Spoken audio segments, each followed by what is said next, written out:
Hello everyone. This is the software which I was talking about in my first video where I have told everything regarding my exam experience of Patna High Court translator and translator come proofreader। तो उसमें मैंने बताया था कि CPT का एक test होता है जहाँ पे कि हिंदी टाइपिंग हमसे पूछा गया था, आपसे इंग्लिश भी पूछा जा सकता है। तो हिंदी या इंग्लिश जो भी, अगर आपको स्क्रैच से भी सीखना है या आपको सिर्फ टाइपिंग स्पीड इम्प्रूव करना है तो this is the software which you can try. ये तो मुझे कम्प्लीटली हेल्प किया था। तो चलिए मैं आपको बताती हूँ कि टाइपिंग इसमें सीखना कैसे होता है। हिंदी या इंग्लिश जो भी आपको सीखना है आप वो सेलेक्ट कर लीजिए। हिंदी मैंने सेलेक्ट किया है। फिर आप लॉगिन करिए।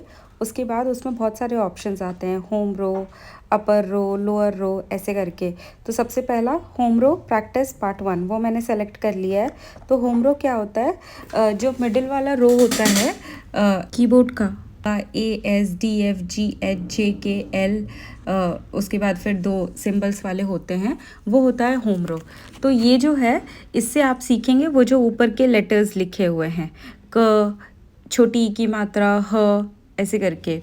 तो चलिए अब मैं आपको बताती हूँ कि फिंगर्स कैसे रखने हैं और कैसे प्रेस करने हैं। स्टार्ट करते हैं लेफ्ट हैंड से।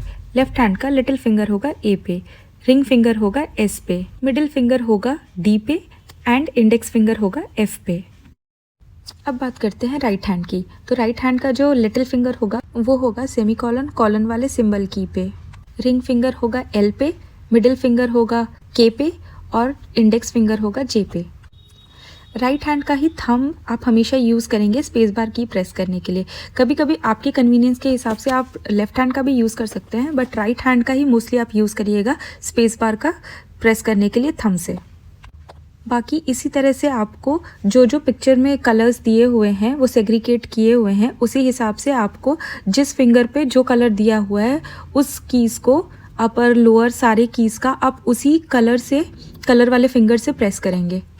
अपर रो कीज़, लोअर रो कीज़, होम रो कीज़, नंबर कीज़, शिफ्ट के साथ सारे कीज़ आप उसी तरह से प्रैक्टिस करेंगे। जिस की पे जो कलर दिया हुआ है और जिस फिंगर पे जो कलर दिया हुआ है वो आप मैच करके उसी तरह से आपको प्रैक्टिस करना है। रेस्ट अगर आपको थोड़ा सा ऐसा लग रहा है कि थोड़ा डिफ़िकल्ट होगा, ऐसा होगा वैसा होगा, आप एक बार प्रैक्टिस स्टार्ट तो करिए।